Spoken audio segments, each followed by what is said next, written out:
Hey everyone, and welcome to Just Travel with Sandy. I'm Sandy, your guide to all things travel. So whether it's uncovering the best tips for navigating new countries, overcoming travel anxiety, or diving headfirst into vibrant cultural experiences, this podcast is your go-to resource for transforming your travel dreams into reality. And my mission is simple: to help you explore the world with confidence, ease, and a sense of joy. So today we have with us Lisa Smith, and I connected with Lisa on good old social media. Who doesn't like social media, right? It can be so helpful. So I'm going to have Lisa introduce herself, but I want you, Lisa, also to talk about what inspired you to get involved in the travel industry. And you've been in it for quite some time, and what's kept you passionate about it. So welcome to the show. I'm so happy to have you here. Thank you, Sandy. Thank you so much for having me as your special guest today. And I'm truly honored to be part of your podcast because I can talk about travel till the cows come home, as we say over here in the UK. Yep. Yeah, absolutely. But I just to introduce myself, my name is Lisa Smith and I'm 57. I am a single mum to three gorgeous children and I live just outside London in the Surrey Hills here. And believe it or not, I live in Epsom, which is the home of the English Derby, which is the famous race course that's been Yep. around since the 18th century. So Wow. it's absolutely beautiful. I live 5 minutes away from Tattenham Corner, and honestly, the horse racing that goes on there is just phenomenal. But anyway, aside from that, I have been extremely well traveled. My journey into the travel industry, I should say, or my travel passion started when I was 2 years of age because Mhm. my mum and my dad decided to go back to the Seychelles, which is where my father's from. And my younger sister was born there, and I have got extended family in the Seychelles Islands, which is a beautiful Mhm. tropical group of islands in the Indian Ocean, and they are French descent there. And my father had a tourist boat taking tourists out and showing them around all the different tourist spots. I think that's obviously been in my DNA since then. So from What that, an awful way to grow up.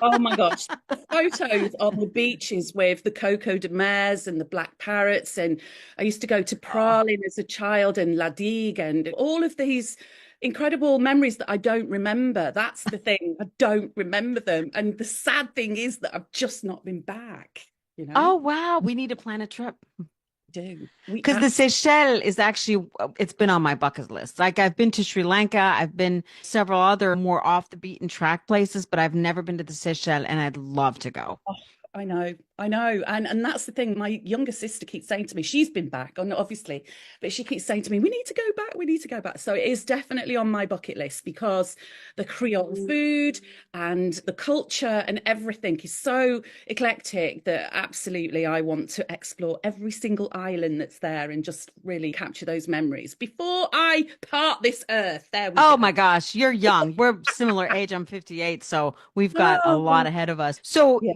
like me, you've been in travel, but then what made you decide to actually go into the profession of travel?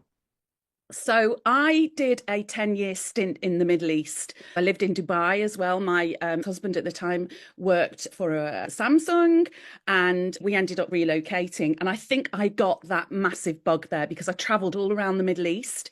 I went to Kuwait, I went to Oman, I went to Qatar, and the one most memorable place I think ever had to be Jordan. That is probably Mm. one of the most memorable places I think I've ever been to.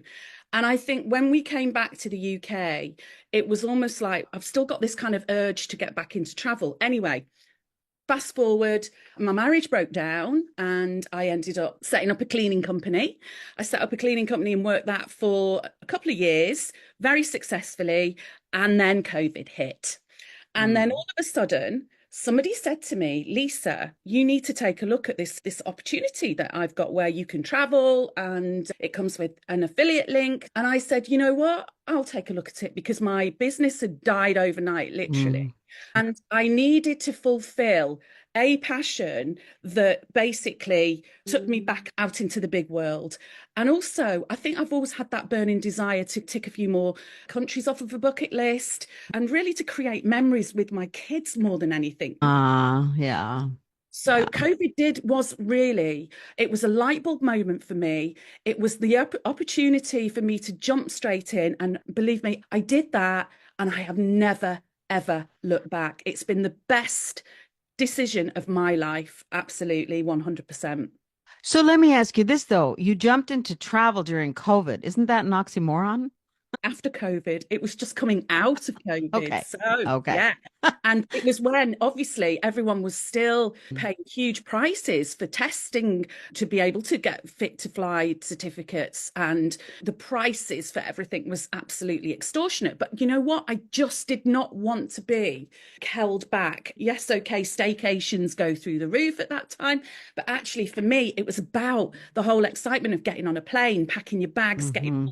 all of that kind of thing together, that vibe of literally going to the airport and all the rest of it. Yeah, it was really important for me because I knew that the travel industry, it would bounce back and it would bounce back with a passion. Absolutely. I think you and I are very similar. I always say my soul's on fire when I travel. Like it's my purpose, it's my passion, it's my everything. And I think we're very similar. And I think that's one of the reasons why we connected because we have that soul Yes. desire to travel. And I was also one of those that during COVID, I went through all the hoops and I went through everything. I remember actually flying to Italy with Connor with my son, and I've had to fly to New York first because I picked not picked him up there, but then from New York we took the flight to Florence, and we had to get a negative test, and the line was through the roof and all the chaos, and are we going to make it? And then the line was too long, so we went to the airport. It would have been free, but it was $100, but we didn't care Wow. because all these I know that was a crazy time, but I it was just I don't know the excitement of it. I totally get that. Yeah, That's yeah. exciting. Since you started, and you just said that people, even though they were held back because of COVID, but they jumped back in because I think just being stuck at home, they wanted to travel. Have you seen any trends since then? Something that's shifted, something that's changed? Absolutely, absolutely. And I think this is quite incredible because certainly the company that we're with did $1 billion of travel sales last year. Now that speaks a lot of languages. People that were saving for a rainy day, for example, or even house renovations or a new car or something like that, all of those funds have actually gone towards booking bucket list travel to places that are just incredible, that provide those incredible experiences and also the magical memories that are created. For example, things like Galapagos Islands, tours, cruises that go to all of these incredible places down the Amazon.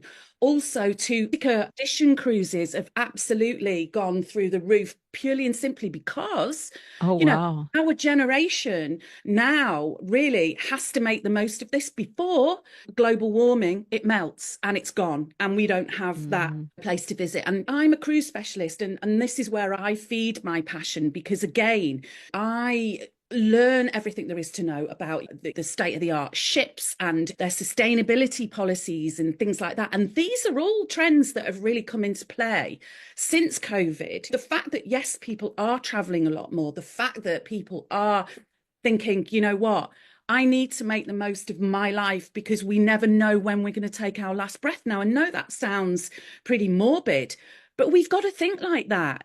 I absolutely love that you said that though, because so many people save, like you said, for the bigger car, for the bigger house. And it's sad that it took something like COVID, but to me, there is nothing more that I like to put my money to than travel and explore the world and look at different cultures and look at different traditions and different languages. So I absolutely love that you said that. And I never even thought of that, but that's amazing. That's beautiful.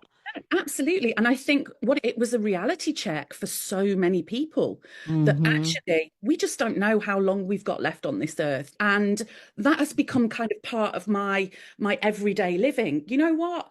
People, if they cannot afford to travel, they will find the money. They will find it. If that is what Hmm. they want to do, they will do it because This is something that feeds the soul. It feeds the mindset. It feeds that spiritual pathway for people to actually connect with nature and marine life and the world and culture. And I was looking down because I was pulling up this article that we talked about a minute ago. As some of my listeners may know, I do a lot of equestrian travel and I'm leading a group to Ireland in June. And in this Active Trips Equestrian Vacations Facebook group, it says that the demographic of women 50 plus are wielding more than 15 trillion in purchasing power in the US alone, and their travel patterns are 96% primary travel decision makers in their household, typically spending over $3,000 a week, That excluding is airfare on incredible. travel. And this is just in the equestrian world. So I can't even imagine like outside of that. And to Mm. me, again, a new handbag, a new pair of shoes, a new shirt, whatever. But the memories and I just love that. So I never thought of that about COVID, but I'm so glad you brought that up. That's amazing. Yeah, absolutely. And as I say, we've noticed it even in, as I say, the cruising world, because people now are multi-generational. They're getting families together and actually doing things together as a family. And again, cruising is offers that kind of solution. I love Um, that. And again, why spend the money on doing individual holidays when you can get a whole bunch of family together? You can all go and celebrate, and you're all there visiting different countries in one place. Now, yeah, cruising is not always for everyday people. It's not for everybody. I get that. However, it does offer a solution from that point of view. But on the other hand, when we're talking about life experiences, one of my colleagues actually booked $160,000 cruise for four couples that were wanting to go to the Galapagos and Antarctica. Wow. $160,000 on Wow. four couples. And these guys, okay, yeah, they've got the sort of aspiration to go and travel. Money is no object to people that want to do That something. want to travel. So let me ask you this, and I love that you said that because I have some people, so I've never done travel professionally, but I've always, because I've, same as you, I've traveled since a little girl being raised in Europe. We went all over everywhere in the world. We traveled a lot. So people know that about me. They also know that nothing lights my soul up besides maybe my dog. Oh, bless you. Luca, more than travel. But I do have some people who come to me that want to travel, but they are worried about budget, or they're worried about not speaking the language, or they're worried about cultural differences. Do you have any advice for those people? I would always go to an independent travel agent. 100%. We work for free, really, to be able to offer those, to be able to put together bespoke holidays based on your budget, based on where you want to go, based on your itineraries and your wants. And again, we've got that knowledge and we've got that expertise that where we can guide you. And again, we know that information that's related to that particular destination. So we know that if you want to go to visit somewhere like Dubai, don't go when it's Ramadan, for Right, example, right, because that's not going to help your holiday. So, um, right, you know, right, so no disrespect whatsoever, but that's what I'm saying. We have that industry and destination knowledge, and right. that's where we offer that service. So from that point of view, yeah, it's It's funny, definitely. and I brought it up on a recent, I can't remember, live or podcast or somewhere, but somebody was thinking about going to Ireland with me, but holding back because she heard Ireland was meat and potatoes. And I was married to an Irishman for 28 years, so I can, totally speak to this. And I've been to Ireland multiple times. And she's a vegan. And she says, and I'm like, you can No, definitely get vegan food in Ireland. Like absolutely. it's not like in the 18th century anymore. It's not just meat and potatoes. There's some, in fact, on a side note, the best Indian restaurant I have ever been to is in Dublin. It is phenomenal. If you're ever in Dublin and you like Indian food, you have Yeah. to make a reservation. It's phenomenal. So I get questions like that all the time. And so you're right. Travel advisors can help people navigate their fears, their anxieties, and whatnot. So In your recent bookings, have you seen a specific trend that stands out? Or maybe that's what people like to do besides maybe cruising? I know you're a cruise specialist, but, or can you think of a place that's maybe underrated that people don't go as much to that you highly recommend? I would say not really, because the thing is, the world, there's certain trends where people are now looking towards going, like Japan. There's a lot of advertisements for Japan coming out of Europe, certainly from where I am, because again, it's one of those incredible destinations that appears on people's bucket lists. Vietnam and Cambodia doing a tour down the Mekong. Absolutely. That is another thing that I would love to do. Even Korea, places like Korea and Uzbekistan, places that you really probably wouldn't even think about. They're all kind of coming out. However, you're still always going to get your, Maldives Islands. You're still Mhm. going to get your Zanzibars and your Tanzania, your safaris and all of those kinds of things. And city breaks as well. City breaks, Greek island hopping, all of those kinds of destinations. I wouldn't say there's any particular one, but again, it's always about the climate, it's always about the currency, it's whether people want to do adventure holidays or they want to go off touring and that kind of thing. But yeah, every kind of itinerary is different.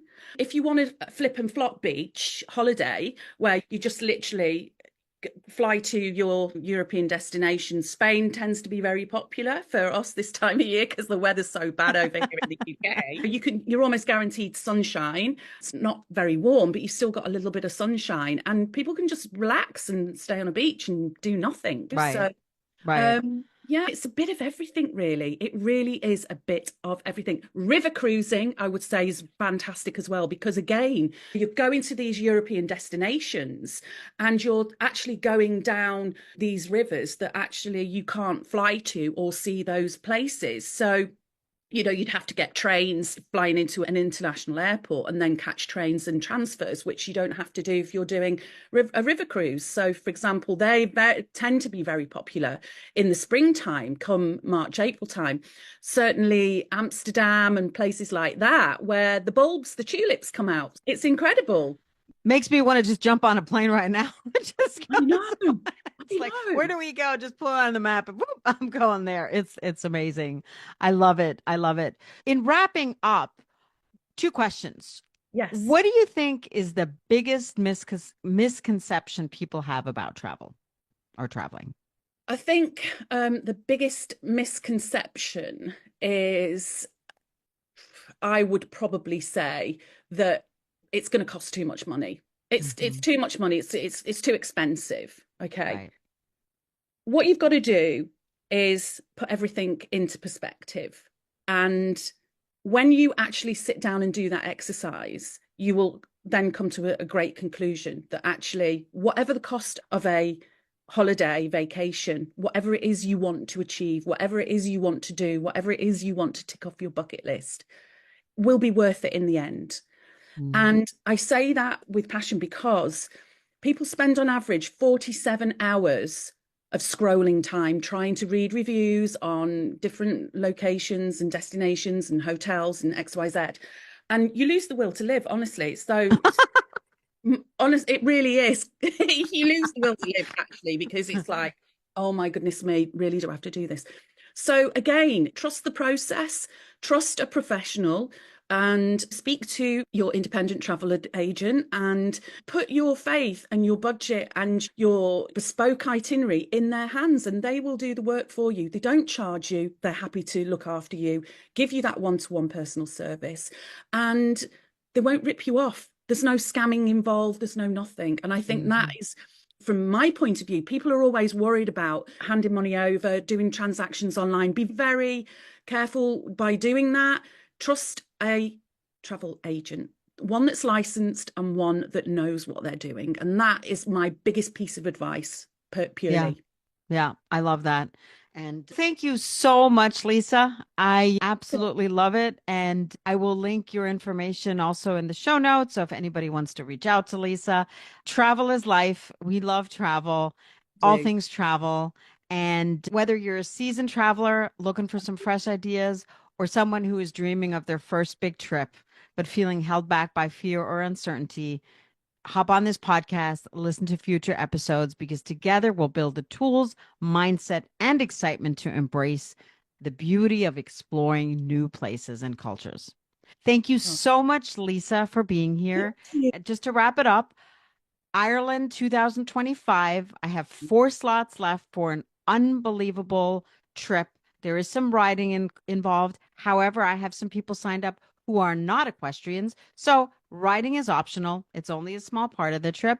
Feel free to reach out to me. I'm also going to link the URL in the show notes and would love to have you one of the 4 slots left. So thank you, everybody. Amazing. We'll see you all Amazing. next week. Thank Thank you you, so much. Lisa. Thank you.